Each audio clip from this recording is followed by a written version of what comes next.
বৌদি তাহলে বলো আমার কত বিল হলো? তোমার ওই তো দুটো বেগুনি 10 টাকা আর দুটো আলুর চপ 10 টাকা, 100 টাকা হয়েছে গো। এই রে বৌদি 100 টাকা খেয়ে ফেললাম। হ্যাঁ গো, এটাই তো আমার চপের গুণ। কখন যে কত টাকার খেয়ে ফেলবে বুঝতেই পারবে না। হ্যাঁ তা যা বলেছে বৌদি, সে তুমি যাই বলো আর তাই বলো, তোমার চপে কিন্তু একটা আলাদা স্বাদ আছে বৌদি।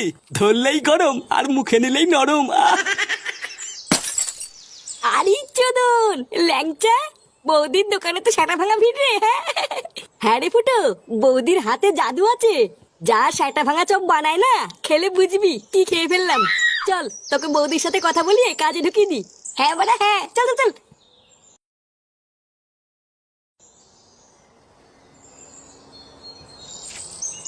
বৌদি, উমা ল্যাংচা ঠাকুর পুজে গরম গরম চপ খাবে? চপ দেবো? আরে তা তো খাবোই, কিন্তু তার আগে শোনো আমি কি বলছি।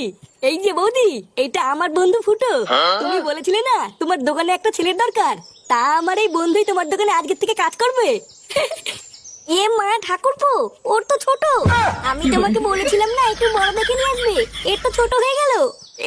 নানা বৌদি, ওর বাইরে থেকে দেখে এরকম মনে হয়, ওর কিন্তু ছোট না। হ্যাঁ হ্যাঁ বাড়া, আমার ছোট না। ও তাই?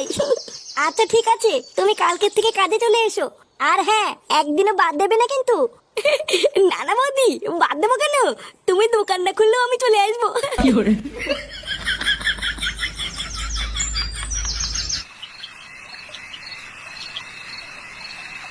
কি বলছিস? সত্যি সত্যি তুই চপের দোকানে কাজটা পেয়ে গেছিস? হ্যাঁ গো বাবা, আমি সত্যি কাজটা পেয়ে গেছি। আর জানো, চপের দোকানে ওরে ভিড়, মনে হচ্ছে পুরো গ্রামটাই যেন চপ খেতে এসছে। আর আমাকে দেখার সাথে সাথেই বৌদির খুব পছন্দ হয়েছে, বললো কাল থেকেই কাজে চলে এসো। দেখেছো তো গিন্নি, আমি বলেছিলাম না আমার ফুটো ঠিক একদিন কিছু একটা করবে। বাল কইবে? বালা ওই দোকানটা এক পয়সা ভালো না, শুধু লোকের পোঙা মেলে খায়। এইসব তুমি কি বলছো দাদু ভাই? জানো দাদু, আমি কালকে ওই দোকানটায় চপ খেতে গেছিলাম। আমি শুধু একটা 5 টাকার চপ খেয়েছি, আর আমাকে বলে কিনা 20 টাকা দে। লেওলা মাগিটা ভেবেছে আমি মূর্খ, আমি কিছু বুঝি না। হায় হায় হায় হায়, এ তো জচ্চুরি। একটা এইটুকু বাচ্চাকে পর্যন্ত ঠকিয়ে নিচ্ছে, এ কেমন দোকান রে?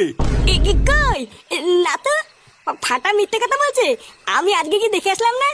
আর যদি লোক ঠকাতো তাহলে কি দোকানে এত ভিড় হতো নাকি? আমি মিথ্যে কথা বলছি তাই না? যাও কাজে দাও, দেবে না পোঙা মেলে। কি জানি কে মিথ্যা বলছে কে সত্যি বলছে, কিছুই তো বুঝতে পারছি না। তবে যাই হোক, একটু সাবধানে কাজবাজ করিস, আর সময় হলে মায়নাটা চেয়ে নিস। আচ্ছা বাবা, ঠিক আছে।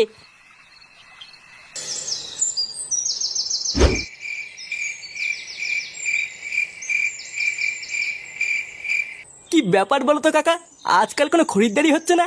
আমার এই দোকানে কি কারোর নজর লাগলো নাকি? হ্যাঁ রে মদন, আমারও তাই মনে হয়। তুই বরং তোর দোকানে একটা পুজো দে, দেখবি সব ঠিক হয়ে যাবে। ওইসব পুজো টুজো দিয়ে কোনো লাভ নেই, তোর এই বালের দোকানে কেউ নজর দেবে না। দেখ পল্টু, আমার দোকানের নামে কিন্তু আলবাল বলবি না। আরে ধুর তোর বালের দোকান। পটুদা, এইসব বাল ছেলের সাথে কথা বলে টাইম নষ্ট করো না। তাড়াতাড়ি চলো, ওইদিকে আবার বৌদি চপ ভেজে দোকানে বসে আছে। কি বলো, বৌদির চপ কোথায়? সে কি গো দাদু, তুমি এখনো জানো না? আরে জানলে কি আর এই বালের দোকানে বসে চা খেতাম নাকি? আরে তুমি একদম চাপ নিও না দাদু, চলো আমাদের সাথে চলো। অনেকটাই বালের চা খেলে, এবার একটু বৌদি সেটা ভাঙা চপ খেয়েও দেখো কি মজা। কি বলছো তাই? চলো চলো। আসো দাদু, আমাদের পেছন পেছন আসো। হ্যাঁ হ্যাঁ চলো।